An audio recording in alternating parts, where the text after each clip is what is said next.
சட்டம் ஒழுங்கு சந்தி சிரிக்கிறது. நடிகன் விஜய் ஆட்சியில் சட்டம் ஒழுங்கு சந்தி சிரிக்கிறது. 34 நாள்ல 207 பெண்களுக்கு எதிரான வன்கொடுமைகள். தேர்தலுக்கு முன்னாடி இவர் என்ன பிரச்சாரம் பண்ணாரு? முத்துவேல் கருணாநிதி ஸ்டாலினை என்ன குறை சொன்னாரு? அப்போ இங்கொன்னுமா அங்கொன்னுமா நடந்த பிரச்சனைகளை ஊதி பெருசாக்கி எல்லாத்தையும் வந்துட்டு எப்படின்னா மக்களை வந்துட்டு இது பிரெயின் வாஷ் பண்ண மாதிரி பண்ணி இந்த மாதிரி ஆட்சிக்கு வந்திருக்காங்க. இதுக்கெல்லாம் என்ன காரணம்? இப்படிப்பட்ட ஒரு நபர் ஆட்சிக்கு வருவதற்கு யார் காரணம்? கரூர் சம்பவத்துல அவ்வளவு பெரிய வாகனத்தை முன்னுக்கு கொண்டு வந்து இந்த பக்கம் அந்த பக்கம் மக்கள் இடம் இல்லாம போய், அதுவும் இல்லாம குடிக்கிறதுக்கு தண்ணி இல்லாம மக்கள், அதாவது இயற்கை உபாதைகளை கழிக்கிறதுக்கு கூட வசதி இல்லாம எத்தனையோ பேர் அதாவது அவஸ்தைப்பட்டு உயிரிழந்தாங்க. அதுல 11க்கு மேல குழந்தைகள். இத்தனை உயிரிழப்புகள் நடந்து இருந்தது. ஏகப்பட்ட உயிர்கள் அப்படியே தவிச்சுக்கிட்டு இருக்கு. அந்த நேரத்துல திமுக அரசாங்கம் துரிதமா செயல்பட்டு நிறைய பேரை காப்பாத்தினாங்க.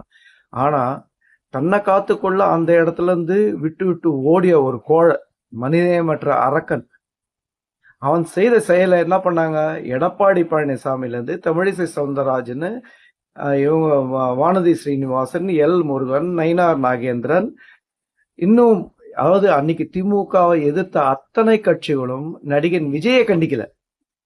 விஜயை கண்டிக்காம இப்படிப்பட்ட ஒரு பெரிய ஆபத்து, 41 உயிர்கள் போன இடத்துல ஒரு சந்தர்ப்பவாத அரசியலை கேவலமா முன்னெடுத்து இப்படிப்பட்ட ஒரு ஆளை, அவனோட பிம்பத்தை தூக்கி பிடிக்கிற சூழ்நிலையை உருவாக்குனது யாரு? இந்த சந்தர்ப்பவாத அரசியல். முதல்ல மக்கள் அதை புரிஞ்சுக்கணும். அதாவது சட்டம் ஒழுங்குன்னா என்னன்னாக்கா சாதாரணமான விஷயம் இல்ல. நிர்வாகம்ன்றது சாதாரணமான விஷயம் இல்ல. அதை பத்தி அரிச்சுவடே தெரியாத ஒருத்தனை கொண்டாந்து நீங்க உட்கார வச்சீங்கன்னாக்கா எப்படி இது பண்ண முடியும்? இது எப்படி இருக்குன்னு கேட்டீங்கன்னாக்கா, சினிமா டாக்டரை கொண்டாந்து ஆபரேஷன் பண்ண விட்டா மாதிரிதான். ஒன்றும் பண்ண முடியாது. இதெல்லாம் எப்படின்னு கேட்டீங்கன்னாக்கா ரொம்ப சென்சிட்டிவான இஷ்யூ. அதுவும் இல்லாம குழந்தைகளுக்கு எதிரான வன்கொடுமைகளை ஒடுக்கிறதுக்கு வந்துட்டு முந்தைய ஆட்சியில் இல்லை. எப்படின்னு கேட்டீங்கன்னா இன்னும் அதாவது அதை தடுக்கிறதுக்கான ஸ்ட்ராங்கான சட்டத்திட்டங்கள் வரணும். அது மட்டும் இல்ல, பாதுகாப்பு வித்தியாசப்படணும்.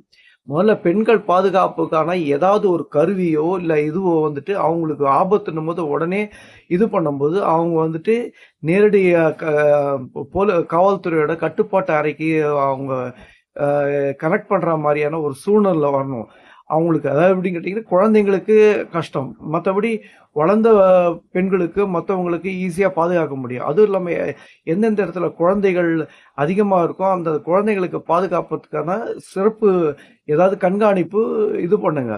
எப்படின்னு கேட்டீங்கன்னா யார் யாரு எங்கெங்க சின்ன குழந்தைங்களை கூட்டிட்டு போறாங்கன்றத வந்துட்டு ஒரு கண்காணிப்பு ஓரளவுக்கு முடிஞ்ச அந்தந்த தெருவில் தனித்தனியா ஆட்கள். எப்படின்னு கேட்டீங்கன்னாக்கா இப்ப என்ன வந்துட்டு அந்த தெருக்கு சம்பந்தம் இல்லாத ஆட்கள் யாரும் சொல்ல முடியாது.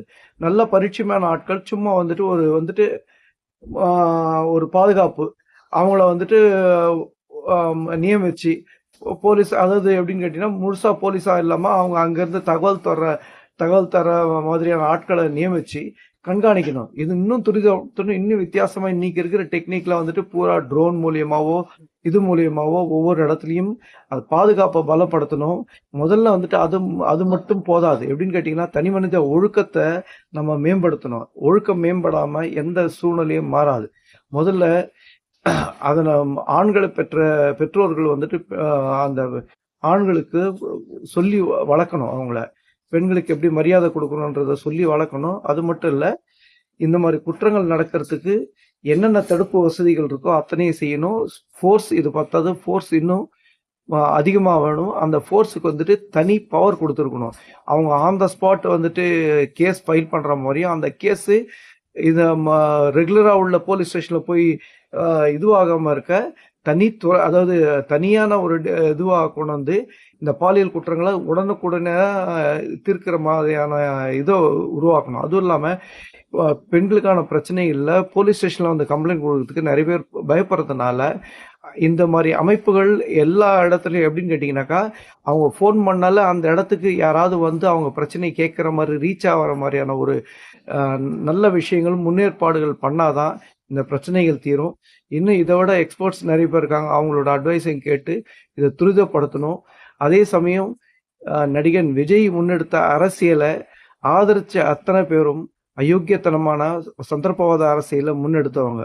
அவ்வளவு உயிர்கள் பறிபோகும்போது தன்னை காத்துக்குள்ள ஓடின ஒரு கோழை 8 கோடி மக்களை எப்படி காப்பாற்றுவான்ற நம்பிக்கையை அவங்களுக்கு கிடைச்சதுன்னு தெரியல. இந்த மாதிரி அதாவது சிறுவர்கள் குழந்தைகள், இளைஞர்கள் தற்கூரிகளாக இருந்தால் பிரச்சனை இல்லை. ஆனால் அந்த பிள்ளைகளை பெற்ற பெற்றோர்களே தற்கூரிகளாக இருந்தாங்கனாக்கா ரொம்ப கஷ்டம். இந்த சூழ்நிலையை எவ்வளவுக்கு சீக்கிரம் நம்ம தடுக்கிறோமோ அது நல்லது. நன்றி, வணக்கம்.